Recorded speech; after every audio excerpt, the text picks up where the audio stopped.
Hello viewers, শুরু করব class 11 অর্থাৎ একাদশ শ্রেণীর সেমিস্টার 1-এর একটা গুরুত্বপূর্ণ সাবজেক্ট অটোমোটিভ বা অটোমোবাইলের প্রশ্ন নিয়ে আলোচনা করব। আমরা আগের পার্টে আলোচনা করেছি ভোকেশনাল স্কিলের ইউনিট 1 এবং ইউনিট 2-র সমস্ত সেশনের প্রশ্ন করা হয়েছে। আজকে আমরা শুরু করব সেশন ইউনিট 3 অর্থাৎ যে material for construction of automotive components. এই অধ্যায় থেকে আমাদের দুটো সেশন আছে, এই সেশন থেকে আমরা প্রশ্ন আলোচনা করব। তোমরা যারা আগের ভিডিও দেখোনি তোমরা অবশ্যই আগের ভিডিওগুলো দেখে নেবে, সেখানে দুটো চ্যাপ্টারের প্রশ্ন আলোচনা করা হয়েছে। আজকে শুরু করব ইঞ্জিনিয়ারিং মেটেরিয়ালস থেকে কি প্রশ্ন আসতে পারে আমরা একটু দেখে নেব।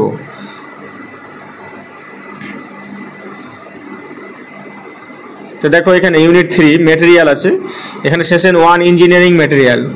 এখানে আমরা প্রথমে দেখব শূন্যস্থান পূরণ প্রশ্নগুলো। প্রথম প্রশ্ন আছে দেখো 1 নম্বরের, যে ড্যাশ এবং ড্যাশ এতে লোহার পরিমাণ বেশি। তাহলে প্রথম প্রশ্নের উত্তর কি হবে? শূন্যস্থানে কি বসবে? প্রথমে শূন্যস্থানে বসবে স্টিল অর্থাৎ ইস্পাত বাংলাতে বলা হয়, আর কাস্ট আয়রন বা ঢালাই লোহাতে লোহার পরিমাণ বেশি। তোমাদের এখানে শূন্যস্থান প্রশ্ন করছি তার মানে নয় যে শূন্যস্থান পূরণ প্রশ্ন আসবে, এখানে সব এমসিকিউ প্রশ্ন আসবে। শুধুমাত্র তোমাদের এখানে এই তথ্যগুলো জানা দরকার, এই তথ্যগুলো জানা থাকলে তোমরা এমসিকিউ প্রশ্নের উত্তর করতে পারবে। সেই জন্য তোমাদের এখানে ইনফরমেশন শূন্যস্থান করে দেওয়া হয়েছে। এবার দেখো 2 নম্বরের প্রশ্ন, যে ইস্পাত এই শূন্যস্থানে হলো কার্বন এবং লোহার একটি সংকর ধাতু। তাহলে শূন্যস্থানে কি বসবে? শূন্যস্থানে বসবে ইস্পাত বা স্টিল হলো কার্বন বা লোহার একটি সংকর ধাতু। এবার 3 নম্বর প্রশ্ন দেখো, 3 নম্বর প্রশ্ন আছে যে ড্যাশ থেকে ড্যাশ কার্বন ধারণকারী ইস্পাতগুলোকে প্লেন কার্বন স্টিল বলে। তাহলে শূন্যস্থানে কি বসবে? 0.06% থেকে 1.7% কার্বনধারী ইস্পাতগুলোকে প্লেন কার্বন ইস্পাত বলা হয়। 4 নম্বরের প্রশ্ন দেখো, ড্যাশ থেকে ড্যাশ কার্বনধারী ইস্পাতগুলোকে মৃদু ইস্পাত বলা হয়। এগুলো থেকে কিন্তু প্রশ্ন একটা আসবে যে প্লেন কার্বন ইস্পাত, মৃদু ইস্পাত, এখানে কার্বনের পরিমাণ কত সেখান থেকে প্রশ্ন আসবে। তাহলে মৃদু ইস্পাতে কত হবে? মৃদু ইস্পাতে 0.15 থেকে 0.3% কার্বন ধারণকারী ইস্পাতগুলিকে মৃদু ইস্পাত বলা হয়। এরপর দেখো 5 নম্বরের প্রশ্ন, যে অনেক অটোমোবাইল এবং ট্রাক্টর অ্যাসেম্বলির ব্লকগুলি ড্যাশ দিয়ে তৈরি হয়। তাহলে শূন্যস্থানে কি বসবে? ঢালাই লোহা বা কাস্ট আয়রন দিয়ে তৈরি হয়। এরপরে যাব দেখো এমসিকিউ প্রশ্ন। প্রথম প্রশ্ন দেখো কি আছে? প্রথম প্রশ্ন আছে যে মোট সংকর ধাতুর 5% পর্যন্ত সংকর ধাতুর উপাদানগুলোকে ড্যাশ বলা হয়। শূন্যস্থানে অপশনগুলোতে দেখো, প্রথম অপশন আছে যে নিম্ন সংকর ধাতুর ইস্পাত, খ হচ্ছে মাঝারি সংকর ধাতুর ইস্পাত, গ হচ্ছে শক্ত ইস্পাত, আর ঘ হচ্ছে উপরে কোনোটি নয়। তাহলে সঠিক অপশন কোনটা হবে? সঠিক অপশন হবে যে নিম্ন সংকর ধাতুর ইস্পাত, অর্থাৎ অপশন ক হবে সঠিক উত্তর। 2 নম্বর প্রশ্ন দেখো, 2 নম্বর প্রশ্ন আছে যে সংকর ধাতুর যান্ত্রিক বৈশিষ্ট্য যেমন উৎপাদন শক্তি, নমনীয়তা ড্যাশ দ্বারা উন্নত হয়। তাহলে অপশনগুলো দেখো, অপশনগুলো আছে যে ক আছে সংকর ধাতু, খ হচ্ছে ঢালাই, আর গ হচ্ছে নিভানোর অর্থাৎ কুইঞ্চিং বলা হয় ইংরেজিতে, আর ঘ হচ্ছে ছাঁচ নির্মাণ অর্থাৎ মোল্ডিং। তাহলে কোন উত্তরটা সঠিক হবে? উত্তর হবে 2-এর প্রশ্নের উত্তর হবে গ, অর্থাৎ নেভানোর অর্থাৎ কুইঞ্চিং দ্বারা উন্নত হয়। এরপরে দেখো 3 নম্বর প্রশ্ন, যে যানবাহনের চ্যাসিস এবং ফ্রেম তৈরিতে উপাদান ব্যবহৃত হলো। অপশনগুলো দেখো, প্রথম অপশন আছে যে কার্বন ইস্পাত বা অ্যালুমিনিয়াম সংকর ধাতু, খ হচ্ছে লোহা বা ক্রোমিয়াম, গ হচ্ছে তামা বা ইস্পাত, আর ঘ হচ্ছে ছাঁচ উপাদান। তাহলে সঠিক উত্তর হবে কোনটা? সঠিক উত্তর হবে ক, হচ্ছে কার্বন ইস্পাত বা অ্যালুমিনিয়াম সংকর ধাতু। দিয়ে তৈরি হয় যানবাহনের চ্যাসিস বা ফ্রেম। এরপরে 4 নম্বর প্রশ্ন যে 2% থেকে 4.3% কার্বন দিয়ে লোহার দ্রুত শীতলতা উৎপন্ন করে। অপশন এবার দেখো, অপশন ক আছে যে ঢালাই, সাদা ঢালাই লোহা অর্থাৎ হোয়াইট কাস্ট আয়রন, ধূসর ঢালাই লোহা বা গ্রে কাস্ট আয়রন, তোমাদের ইংলিশটাও বলে দিচ্ছি, শক্ত লোহা, আর একটা হচ্ছে হালকা ঢালাই লোহা। তাহলে সঠিক উত্তর হবে এখানে যে সাদা ঢালাই লোহা অর্থাৎ হোয়াইট কাস্ট আয়রন।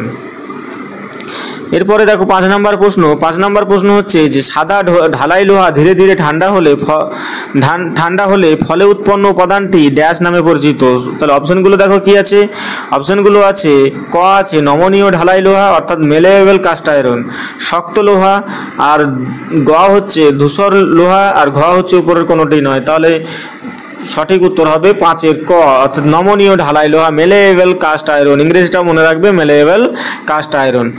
তাহলে আমরা প্রথম সেশন থেকে শূন্যস্থান এবং আমরা কি করলাম, এমসিকিউ প্রশ্ন করলাম। এবার দেখো যে এই ইউনিট 3-র দ্বিতীয় সেশনটা কি আছে যে বেসিক ম্যানুফ্যাকচারিং প্রসেস অর্থাৎ প্রাথমিক যে উৎপাদন প্রক্রিয়া। তাহলে এখান থেকে শূন্যস্থান প্রশ্নগুলো দেখে নাও। যে শূন্যস্থান প্রশ্ন প্রথমেই আছে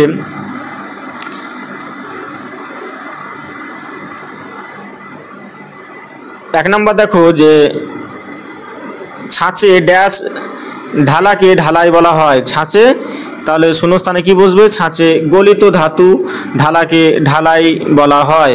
2 নম্বর প্রশ্ন কাঁচামাল বা যন্ত্রাংশকে যন্ত্র ব্যবহার করে তৈরি পণ্য প্রক্রিয়াজাতকরণকে ড্যাশ বলা হয়। একে বলা হয় কি যন্ত্র কাজ বা ইংরেজিতে বলা হয় মেশিনিং বলা হয়। কাঁচামাল বা যন্ত্রকে যন্ত্র ব্যবহার করে তৈরি পণ্য প্রক্রিয়াজাতকরণকে বলা হয় মেশিনিং। মেশিনিং একটা প্রসেস, সেই জন্য বলা হয়, সেই জন্য এখানে বলা হয়েছে প্রক্রিয়াজাতকরণকে। 3 নম্বর প্রশ্ন দেখো যে ড্যাশ হলো একটি কাজের অংশ থেকে অবাঞ্ছিত উপাদান অপসারণের প্রক্রিয়া। তাহলে সঠিক উত্তর হবে মেশিনিং। মেশিনিং হবে যে কাজের অংশ থেকে অবাঞ্ছিত উপাদান অপসারণের প্রক্রিয়া। 4 নম্বরের প্রশ্ন দেখো যে মিলিংয়ে ড্যাশ ব্যবহার করা হয় একটি কাজের অংশ থেকে উপাদান অপসারণ করতে। তাহলে অপশন হবে এই শূন্যস্থানে বসবে যে ঘূর্ণায়মান কাটিং টুল বা রোটেটিং মিলিং কাটার। এই রোটেটিং মিলিং কাটার ব্যবহার করা হয় একটি কাজের অংশ থেকে উপাদান অপসারণ করতে। এরপরে দেখো 5-এর প্রশ্ন। 5-এর প্রশ্ন দেখো যে পছন্দসই পৃষ্ঠতলের সমাপ্তি সঠিক আকার এবং পণ্যের সঠিক আকৃতি পেতে ড্যাশ করা হয়। তাহলে কি করা হয়, মেশিনিং করা হয়। তাহলে সঠিক উত্তর হবে মেশিনিং। এরপরে দেখো আমরা প্রশ্ন করব যে এমসিকিউ প্রশ্ন দেখো যে কোন পদ্ধতিতে উপাদানের প্লাস্টিক বিকৃতির মাধ্যমে প্রয়োজনীয় আকার বা আকৃতি পাওয়া যায়, একটু আগে পড়লাম। তাহলে সঠিক উত্তর কি হবে, সঠিক উত্তর হবে যে গ, এই অপশন হচ্ছে ক গঠন অর্থাৎ ইংরেজিতে বলা হয় ফর্মিং, যন্ত্র মানে মেশিনিং, ফিনিশিং মানে ফিনিশিং, ঢালাই মানে হচ্ছে কাস্টিং। তোমরা এই অপশনগুলো ইংরেজিতেও একটু জেনে রাখবে, কখনো কখনো ইংরেজিতেও প্রশ্নে অপশনগুলো দিতে পারে। এরপরে দেখো 2 নম্বরের প্রশ্ন কি দেওয়া আছে যে channel, I section, channel section, angle section, flat লোহা, সিট ইত্যাদি স্টিলের সমস্ত অংশ ড্যাশ দ্বারা উৎপাদিত হয়। তাহলে সঠিক উত্তর কি হবে, সঠিক উত্তর হবে অপশনগুলো দেখো ক আছে রোলিং, খ আছে ঢালাই, গ আছে ছাঁচ নির্মাণ, আর ঘ আছে ঢালাই। এখানে ঢালাই দেখো দুটো, যে কাস্টিং মানেও ঢালাই, ওয়েল্ডিং মানেও ঢালাই বলা হয়, আর ছাঁচ নির্মাণ মানে মোল্ডিং, আর রোলিং মানে হচ্ছে রোলিং। তাহলে সঠিক উত্তর হবে কিন্তু এখানে rolling. I section, angle section ইত্যাদি স্টিলের এই দ্বারা রোলিং দ্বারা উৎপন্ন হয় আর কি। আর এখানে মনে রাখবে যে এখানে ঢালাই মানেও কাস্টিং, বাংলা করলে কাস্টিংয়ের বাংলা করলে ঢালাই, আবার ওয়েল্ডিংয়ের এটাও হবে একটা ঢালাই বা ঝাল যেটাকে বলা হয়। এবার 3 নম্বর প্রশ্ন দেখো। 3 নম্বর প্রশ্ন হচ্ছে যে ক্যামশ্যাফট, সংযোগকারী রড, টাই রড প্রান্ত, বল জয়েন্টের মতো অটো উপাদানগুলি ড্যাশ দ্বারা প্রস্তুত করা হয়। অপশনগুলো দেখো, অপশনগুলো হচ্ছে যে প্রথম অপশন আছে ফোর্জিং, খ হচ্ছে গঠন, গ হচ্ছে এক্সট্রুশন, ঘ হচ্ছে অঙ্কন মানে ড্রয়িং। তাহলে 3-এর উত্তর কি হবে, 3-এর উত্তর হবে ক ফোর্জিং, অর্থাৎ ক্র্যাঙ্কশ্যাফট, ক্যামশ্যাফট, সংযোগকারী রড, টাই রড প্রান্ত, বল জয়েন্টের মতো অটো উপাদানগুলো ফোর্জিং দ্বারা প্রস্তুত করা হয়। তাহলে আমরা প্রসেসগুলো জানছি, কোনটা রোলিং, কোনটা ফোর্জিং, কোনটা হয়তো মোল্ডিং, এগুলো জানছি। এরপর 4 নম্বরের প্রশ্ন দেখো। 4 নম্বর প্রশ্ন হচ্ছে, যখন একটি ধাতু একটি বদ্ধ গহ্বরের মধ্য দিয়ে বের করে আনা হয় যাতে কাঙ্ক্ষিত ধাতুর আকৃতি পাওয়া যায়, তখন সেই প্রক্রিয়াটিকে বলা হয়। অপশনগুলো দেখো, ক হচ্ছে যে এক্সট্রুশন, আর খ হচ্ছে গঠন। গঠনের একটু আগে আমরা বললাম যে এর ইংরেজিটা কি, আর গ হচ্ছে ঢালাই, আর ঘ হচ্ছে ছাঁচ নির্মাণ অর্থাৎ মোল্ডিং।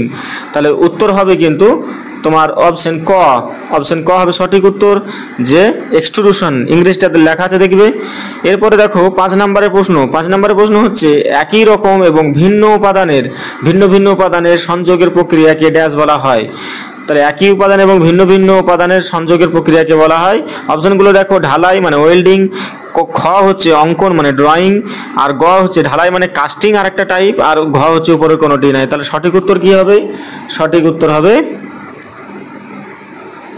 ওয়েল্ডিং, অর্থাৎ ঢালাই। ওয়েল্ডিং ঢালাই, যে একই রকম বা ভিন্ন ভিন্ন উপাদান সংযোগের প্রক্রিয়াকে বলা হয় ওয়েল্ডিং। তাহলে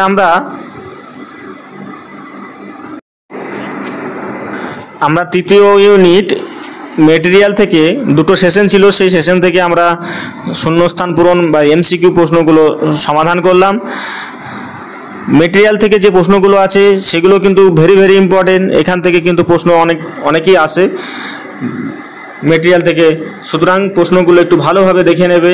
সুতরাং এখানে যে কার্বনের কত পার্সেন্ট কার্বন দিয়ে যে কি তোমার তৈরি হচ্ছে, ইস্পাতের যে প্রকারভেদ সেগুলো একটু দেখবে। যেমন এখানে দেখো 2% থেকে 4.3% কার্বন দিয়ে লোহার দ্রুত শীতলতা উৎপন্ন করে, যেমন হোয়াইট কাস্ট আয়রন এবং ধূসর কাস্ট আয়রন, এগুলো সবগুলো এটা দেখে নেবে। তোমরা আগের ভিডিওগুলো যেগুলো দেখোনি সেগুলো কিন্তু অবশ্যই দেখে নেবে। ওভারঅল এখান থেকেই প্রশ্ন আসার সম্ভাবনাটাই বেশি তোমাদের ফার্স্ট সেমিস্টারে। তোমরা যারা এখনও চ্যানেলটা সাবস্ক্রাইব করোনি, তো অবশ্যই তোমরা চ্যানেলটা সাবস্ক্রাইব করে নেবে এবং বন্ধুদের সঙ্গে শেয়ার করবে। আজকে এখানেই, পরবর্তী ভিডিওতে আমরা আলোচনা করব এই ইউনিট 4-এর মেজারিং ইকুইপমেন্ট থেকে প্রশ্ন নিয়ে। আজকে এখানেই, ধন্যবাদ।